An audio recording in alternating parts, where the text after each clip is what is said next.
so they came, at a friend's behest.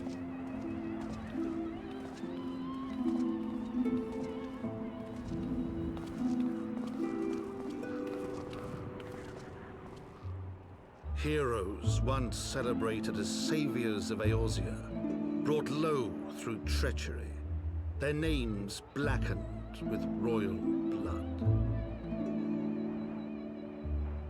With memories of the lost and dreams of redemption, with hope yet in their hearts, they came.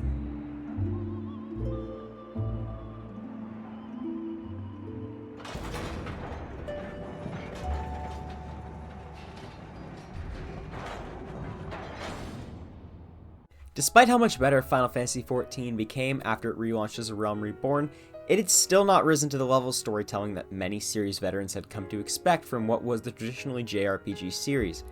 But even when Final Fantasy has taken the form of non-JRPGs, one thing that has almost always been consistent is that the story in those games were always great. While Realm Reborn experienced a rushed development that focused on mainly fixing 14's technical woes, after it was complete, the developers were able to aim to create one of the best Final Fantasy experiences to date, and they set their sights high. They set them Heavensward. Now, I hope you will pardon that awful wordplay, as today we are going to be talking about an expansion that is anything but awful. This expansion, of course, is Heavensward, which was Final Fantasy XIV's first expansion that many still consider to be the best even all these years later. So for now, we temporarily leave southern Aldenard in the dust and journey north to the Holy See of Ishgard to finally talk about this amazing expansion. But before we get into everything, I will give a warning. There will be some pretty big spoilers in here, though I try to be as vague as possible, and as is typical of my videos, this one largely focuses on taking a look at the story of the expansion. So if you've not played through Heavensward and you want to avoid spoilers, this is your chance to click off the video and go do so. I'll give you a few seconds to leave.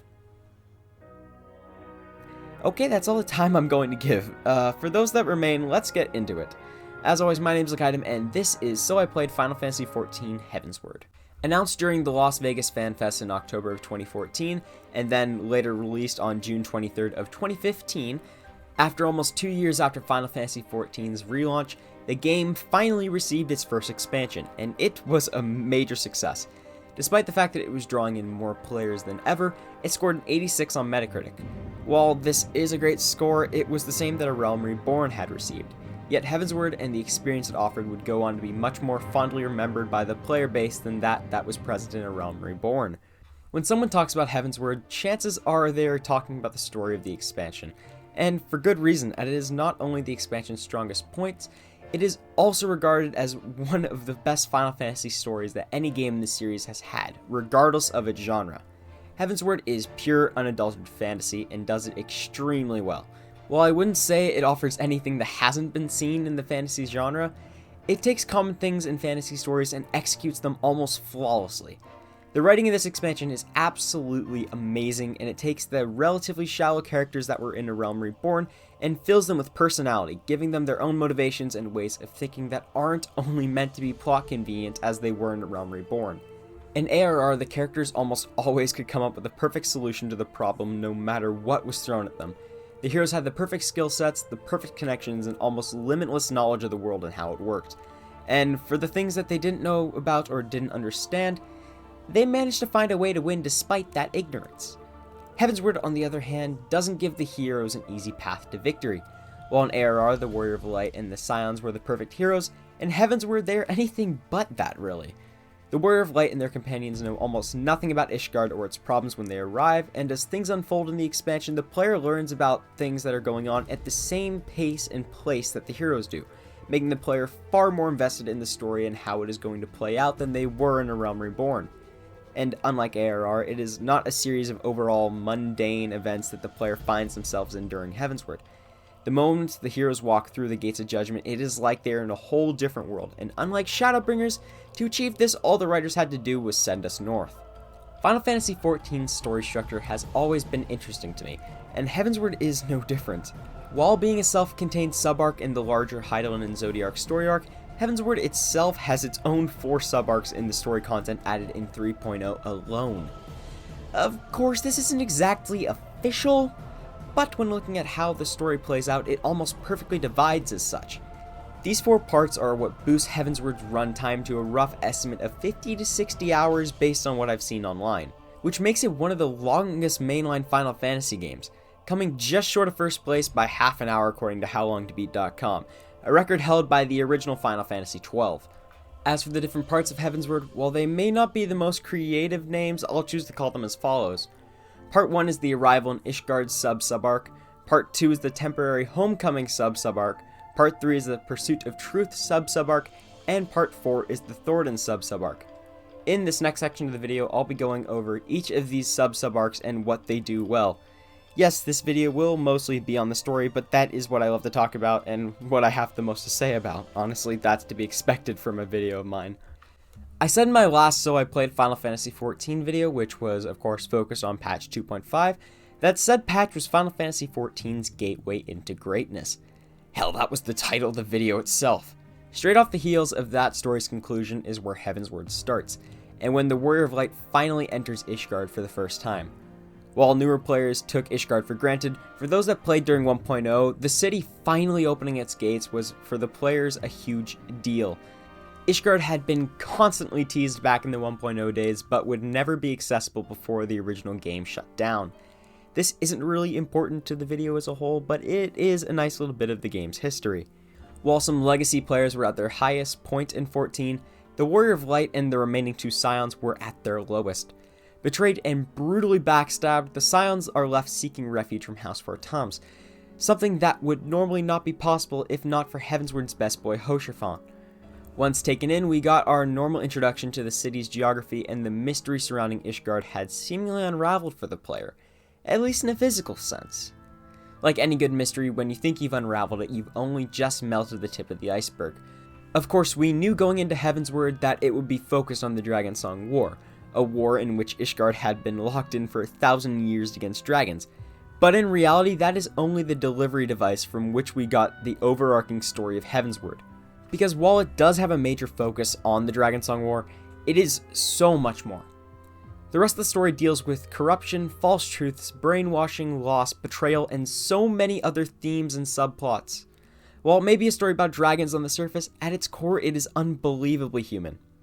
The point in the story that we start to go beyond the tip of the iceberg is when the Warrior of Light goes to help the 2 sons of the head of House Fortams in their different endeavors in the 2 different zones bordering Ishgard. During these 2 different quest chains, we learn not only about the 2 young heirs of House Fortams, but also how Ishgard interacts with the surrounding area. These 2 young men show us completely different sides of Ishgard, not only geographically, but also in its people. Emmanuelian is a lazy good-for-nothing trying to find a way to gain political power through taking credit for the actions of others, though he ends up failing miserably at that endeavor, prompting the player to have to save him from the primal of the Vanu Vanu tribe, called Bismarck. Artoriel, on the other hand, is basically the Ishgardian stereotype, steadfast in his beliefs and loyalties to his nation, and weary of any and all outsiders no matter who they are. During their time together in Falcon's Nest, Artoriel and the Warrior of Light come into contact with heretics who follow Lady Iceheart from the 2.x patches. Not only do we get to see the seething hatred between the loyal Ishgardians and these so-called heretics, Iceheart reveals more about her plans to break the cycle of hatred between Ishgard and dragons. An idea that is laughed at by the Ishgardians, who then proceed to slaughter all of the heretics as Iceheart makes her escape. Artoriel's quest chain illustrates the hatred between Ishgardians and Iceheart's heretics, and starts to make you think about if Lady Iceheart really is the bad guy here, or if the Ishgardians are just keen to stay locked in a pointless war. Of course, this is not nearly this simple, but the quest chain is a mere foundation for what is to come. When we return to Ishgard after helping both brothers, Ishgard's xenophobia is put on full display as Alphinaud and Tataru have been arrested by the elite knights of Ishgard known as the Heavensward, under suspicion of heresy. The Warrior of Light frees them by participating in a trial by combat, and the Heavensward back off for the time being. Alphinaud then reveals that he and Tataru have found General Ralabon and may have a way to save him, thus ending this sub-arc and letting us get away from Ishgard for a little bit. Now to wrap up this part, the Arrival in Ishgard sub-arc does a great job at introducing us to Ishgard, its people, and their beliefs. While the light we see Ishgardians in as a whole isn't exactly flattering, we have no choice but to rely on them, and it creates a nice dynamic between the Scions and the city they are in. Everything we see here is important to understand the rest of the expansion story and why it carries so much weight. Thus, I went into more detail here on events that happened than I will in the rest of the video. In stark contrast to the last segment, I'll be spoiling nothing about the hour or two that is the tiny sub-arc of Temporary Homecoming. I'll simply say that it does a great job at giving closure and resolving some issues from the end of the 2.x patches, and sets up plot lines to be carried on in post-Heavensward.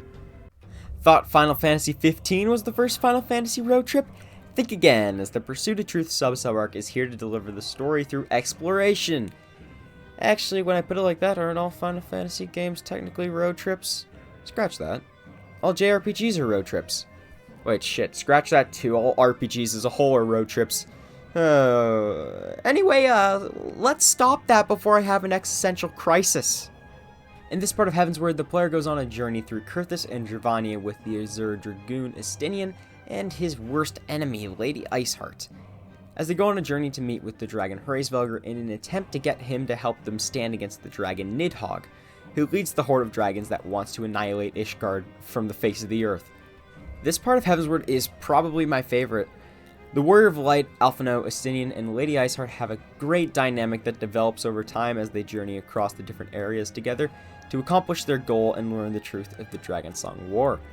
And that truth is a shocking reveal that packs a punch and makes the player look more closely at who they have stood with all this time. 1,000 years of lies are laid bare for the player, and you begin to see what the age-old war really is. A mere sham, where one side doesn't even know what they are fighting for anymore. This part of the game also humanizes the dragons, making them into compelling characters rather than beastly antagonists. They have their own settlement and culture, and many do not desire the continuation of the conflict, and would be content with simply ignoring the existence of the others, and provided they did not instigate things. This part of the game is where the mystery truly unravels, and the consequences of the truth are the focus for the remainder of 3.0 and the 3.x patches. To finish off this part is the fight against Nidhogg, and with the worm's defeat, the Dragonsong War is thought to finally be over. But the final part of the expansion shows that the greatest enemy to man was not the dragons, but that it was man itself. Overall, this part of Heavensward is by far the most unique, and does a great job at guiding the player through the Heavensward zones and unraveling the mysteries of the area at the same time. While it feels relatively low stakes compared to what is to follow, this part is the most complete as a story, filled with tons of highs and lows and memorable moments that are some of the greatest Final Fantasy XIV has to offer. While the way I spoke about it may not give the impression of how good this part of the expansion is, it is one of those stories that you just have to experience yourself to actually appreciate. The final part of the Heavensward story is by far and away the most action-packed and exciting. The Thordan sub-arc takes everything that has been built up over the first 3 parts and brings it toward its conclusion that spans almost half the expansion on its own. That isn't even a joke. The final part alone is 20 hours or more of gameplay. The Thordan arc focuses on the consequences of the truth being known and finally puts the spotlight on Ishgard itself and the corruption and brainwashing that has continued for 1,000 years. Of course, the powers that be don't like the Warrior of Light spreading the truth, and they try to bury it, along with the Warrior of Light in the process. Our allies are imprisoned, and now much of the city is against us, seeing us as nothing more than heretics like those who they already despise. We lead a charge against the city's central building to save our comrade Imeric, and though we do save him, we end up with the Archbishop himself as possibly the greatest antagonist in terms of power and writing that we had seen into that point in the game. Not to mention the fact that the Archbishop can turn into a primal like Lady Iceheart did in 2.4. The rest of the Thordan arc is spent trying to find a way to get in the floating Allagan forces of Aziz's Law, and confronting the Archbishop and Ascian La Habrea, who, of course, is also involved in the Archbishop's deception. Along the way to Aziz's Law, the Warrior of Light finds some of his old companions who had gone missing at the end of 2.5, learns more truths of the conflict between man and dragon and the history behind both species pre-contact, and goes into what is objectively the best part of the expansion story. However, once La Habrea and the Archbishop are defeated, another giant plot twist occurs that if this was a standalone game and not an MMO, it would be the setup for Heavensward 2.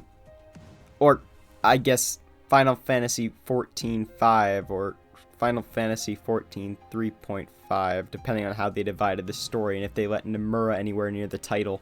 Regardless, This massive plot twist sets up what becomes the conflict in the 3.x patches, which I'll be covering in a video a few weeks from now. But this is where 3.0 ends, with the major conflict resolved at the moment and Ishgard picking itself up off the ground from their society being flipped on its head, with the truth now being public knowledge. It really is an epic conclusion that leaves the player craving more, which of course comes in the 3.x patches, also known as the Dragonsong patches. The ending we get in this arc is extremely fitting and nicely ties together the entire experience up to that point. The infighting between the Ishgardians and the Heretics, and most importantly the champions of those groups, both fell and became consumed by the other, capping off what ridiculous and unsustainable conflict that had transpired between them. Ishgard finally saw a new dawn and began to move forward to start to grow from their knowledge of the past and embracing the sins of their ancestors. The ending of the Thornton arc is like a fantastic ending to an anime. It wrapped up everything it needed to and had the characters moving forward into the future, but of course keeping some of the elements of the conflict alive so as to show that things are not so simple as eliminating evil and then just living happily forever after. And also to tease what could be coming later on and what else might have survived. Kind of like how fans speculated for a literal fucking decade if Lelouch was still alive at the end of Code Geass. Honestly, this ending is about as close to perfect as they could possibly hope to get, and because of that, it truly validates the tens of hours that it takes to play through the story, and rewards your investment in the characters by giving a strong payoff. To sum everything up, Heavensward does a great job at weaving what is possibly one of the best tales that fantasy has seen in the medium of video games. It takes a simple premise and turns it into something amazing, packing it with a thrilling story, complex and varied themes, and leaves an impression upon the player that lasts far longer than the time it took to play through it. Overall, I would highly recommend playing through Heavensward no matter what kind of gamer you are, though if you're watching this, the chances are you have already played Heavensward. Anyway, this is normally where I would end the video, but this is an X.0 patch, so we have a lot more to talk about today. The 6 new zones introduced in Heavensward are pretty good in terms of design, both geographically and aesthetically, and with the addition of flying, these zones have a whole new way to explore them. I'm going to go into what is roughly the order every player will access these new zones, as the first can be switched depending on what quest chain you do first. I'll be starting off with the Kurthus Western Highlands zone. This massive zone is by far my favorite that was introduced in 3.0. It is a vast, snowy wasteland full of crystals coming out from under the earth. It is a very gloomy area, but also contains some cool landmarks like the Dusk Vigil in the northeast area, and has the settlement of Falcon's Nest, a small camp, and a few different buildings scattered across the east side. The west side, on the other hand, is almost a tundra area full of monsters and not much else aside from a few beautiful vistas. Once you were able to fly, you were able to access the elevated part to the south, but not that much is there and is kind of underwhelming, though it is still a cool overlook of the wider area. But yeah, I quite like this zone. It's what people claim Canada is, but isn't. It's proof we're in a fantasy world. Next up is the most unique zone in all of Final Fantasy XIV as of Shadowbringers, and that is the Sea of Clouds. The zone is what the name says it is. It is a giant sea of clouds full of floating islands, almost like in Zelda's Skyward Sword, though this area is likely quite a bit bigger than that, and the zone gradually opens up as you progress the story and collect the ether currents to fly here. I think about a third to half of the zone can only be explored once you gain flight in the area. It's a cool looking zone with some cool ideas, but I'm personally not a fan of this one, and it's not nearly as scenic as some of the other zones in this expansion. So moving along, up next is the Dravanian Forelands. This zone is really cool as it is full of winding paths and old landmarks from ages gone past. This zone also has the best atmosphere in the game, and unlike the other zones in the game, this zone feels completely different based on the weather at the time. Well, to me at least. The zone itself is kind of like an alien jungle that is having the life drained out of it while also being very volcanic in some areas. The coolest part of the zone is inside of the volcano that is full of monsters and is overall just really cool looking. There isn't really anywhere in this zone that you can't go from the very beginning, which is a nice change from the rest of the expansion zones. Then theirs is the Churning Mists, which has a few neat areas but is overall pretty damn boring.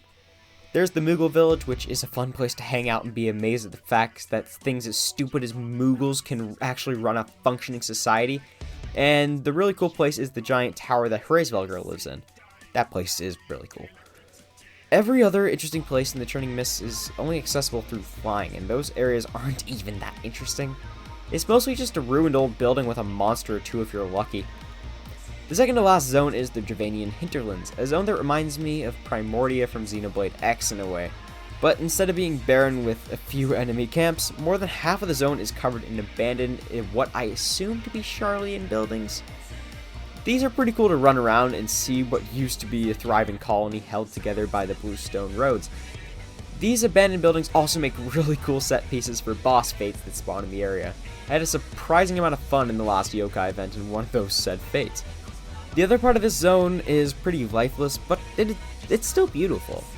It is a raised area of cliffs and such in a lower marshy area. Yeah, it's a very beautiful area, and would have a great full zone screenshot opportunities if not for Alexander, who is dead in the center of the zone. He's just sitting there, menacingly. The last zone is the floating elegant construction known as Az's Law, and it is by far and away the worst zone in the expansion. While it was great as the final set piece of the story, as a zone it is just empty. There is nothing, I mean nothing, to do here and almost nothing to look at. It's just dusty rocks in the sky. At least the Sea of Clouds was lush, though it doesn't have the ancient tech that Az's Law does have. The worst part is, the zone had potential, as it does hide a few things, but I don't think this area was utilized well at all. And you will almost always be the only player in the entire zone. Going to Az's Law is about as close as you'll get to having a private server in FF14. Of course, we can't forget about the two cities that we gained access to in Heavensward, the city-state of Ishgard and the hamlet of Idleshire. Ishgard is hands down the best city-state in the entire game. The gothic, steampunk-like city is absolutely stunning, and its two instances are equally great.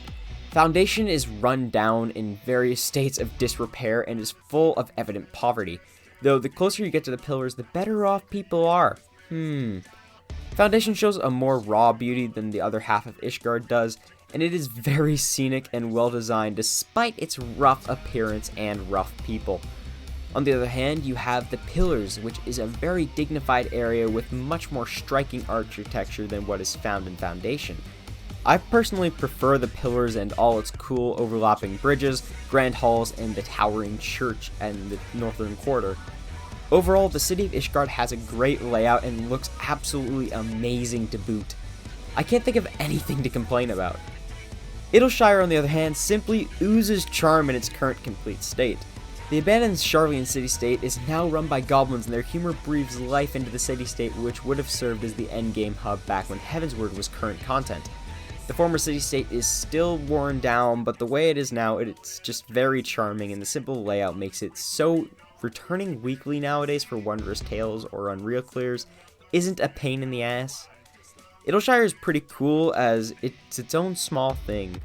Though, if we ever do get to visit Sharlayan, I hope that it'll have a different art style, as I don't think the look of Idleshire would work in a larger area. In my Realm Reborn video, I talked about the design of the dungeons and trials that were introduced in that X.0 patch, so I'll be doing the same for Heavensward, and probably Stormblood and Shadowbringers after this. Anyway, at launch, Heavensward added 8 new dungeons and 5 new trials. The dungeons introduced in Heavensward are a huge improvement over those that came with ARR. Even though the 3.0 dungeons are much more linear than the 2.0 dungeons were, they are far superior in graphical design and used all of their space effectively, unlike the ARR dungeons. These dungeons are very atmospheric, and each of them fits perfectly into the Heavensward story and are far more consistent in tone than the ARR ones were. My main criticism of the 2.0 dungeons were that they were seemingly random and not cohesive with the others. While that can have its advantages, it wasn't the best executed. Heavensward addressed that issue, but made the majority of the dungeons pretty mindless. And while they all look extremely cool and fit in the situations they are introduced in perfectly, the mechanics and what actually has to be done within the dungeon is extremely forgettable. Moving on to trials, which saw a huge improvement in Heavensward. Even though the 5 trials introduced at launch are actually 3 trials, with 2 having extreme modes, every single one of them is superior to any trial found in 2.0. I'm not counting Steps of Faith in that, as that was in 2.55 and is one of the best trials in the game, so ignore that. Anyway, of the 3 trials found in 3.0, 2 of them have a really cool graphical design and are much more detailed than those in ARR. The only one that falls short in the graphical design department is Thok Asked Thok, where the cool looking thing is the boss and the rest is nearly a copy paste of the naval from 2.0 with a few tweaks. Trials also become more mechanically in-depth and required players to do more to win than they were required to in the 2.0 trials. The thing that pops into mind first is the dragon killers from the Limitless Blue, and while those are pretty damn simple, it is still a step up from what came before. These fights are also a lot more memorable due to their set pieces. The fight against Thornton in the Singularity Reactor springs to mind due to how great everything looks, and its ramifications in the story, which ties it all together, of course. Fights are a lot more satisfying when they tie in perfectly with the story. Who would have thought? Finally, we are out of the more involved part of the video, and we can go over the major changes that came with the arrival of 3.0 in Heavensward, and look back at them with more than 5 years of hindsight since they were introduced. I know this video is already really long, especially for one of mine, so I'll try and get over these as quickly as I can.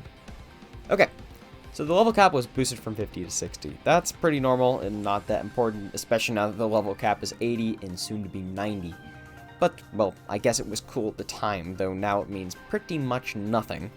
Flying was added in Heavensward, and this added a whole new element of exploration that we still see today. Flying in FF14 is a lot of fun and a great reward for the MSQ, exploration, and side quests that are required to unlock it. Flying is one of my favorite things to do in 14, honestly, when I'm bored and I just fly around for a nice aerial view of everything. Going by what I know, Heavensward seems to have been the golden age of flights. It has more areas that are only accessible through flight in its zones than in any of the expansions that follow, really. And when flying was introduced, only specific mounts could fly.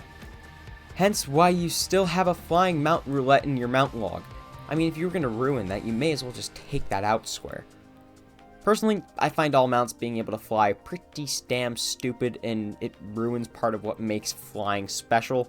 But yeah, I know I'm in the minority on that one, so I'll just shut up about that. Also, Heavensward added 3 new jobs to the game, but why would I ever try those? I play Paladin, the best class in the game! Trust me, I'm right. Don't look it up. Please. I don't need my ego destroyed. Yeah, but on a serious note, we got a tank, healer, and physical range DPS in this expansion. In that same order, those classes are Dark Knight, Astrologian, and Machinist. I'm going to be straightforward and say I have not tried any of these classes, but all of them do look pretty cool, and Astrologian completed the healing trifecta that hasn't changed in 6 years. Thank God Sage is coming in Endwalker, and I hope I don't end up eating those words in 6 months. Last major thing was the addition of the new playable race in the Al Ra. I think they would have been a better fit to add in an expansion where they actually show up, like Stormblood. But hey, they're pretty cool looking, I guess, though. The fact that you don't see a single one in the MSQ for Heavensward, I don't think, so adding them then just doesn't make any sense. To sum it all up, Heavensward is a fantastic expansion with a deep and epic story, great overall zone design, memorable trials and dungeons, and a bunch of new features that made the game more interesting when it was current content. As for playing it during current day, which is almost 6 years since it was first released, it is still a great experience that lays on the road to the new endgame. For those who are Final Fantasy fans, RPG fans, or story-driven game fans, this is a must-play.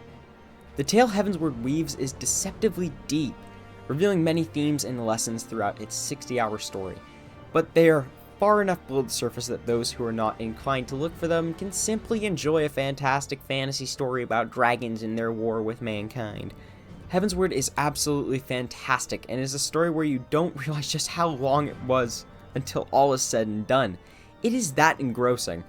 The best part is, unlike the disappointing 2.x patches, which I made a whole video ranting about, the 3.x patches carry on Heavensward's story and bring it to whole new places, and is full of amazing ups and downs, many better than what was found in the main part of Heavensward itself.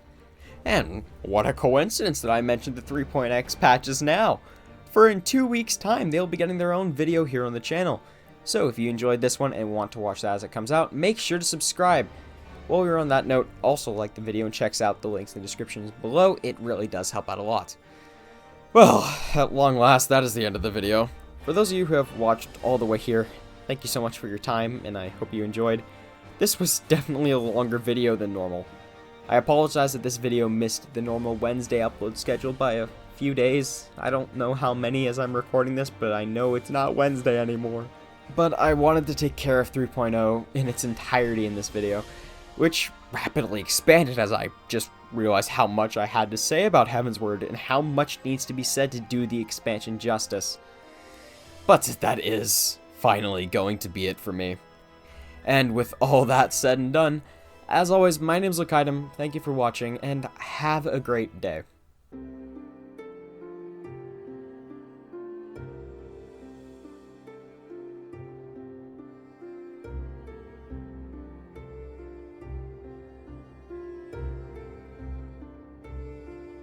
There you are.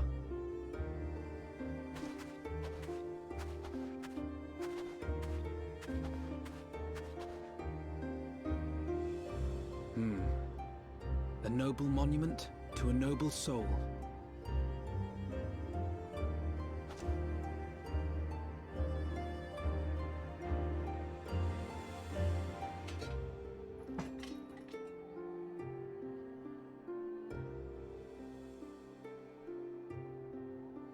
From here, Lord Orshafon can watch over all of Ishgard.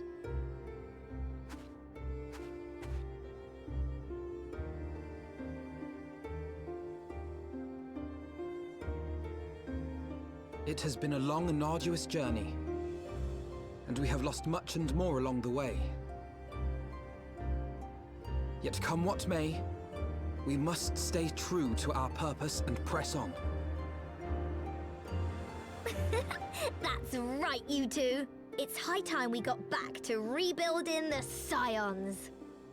Which means we're going to need money! And lots of it!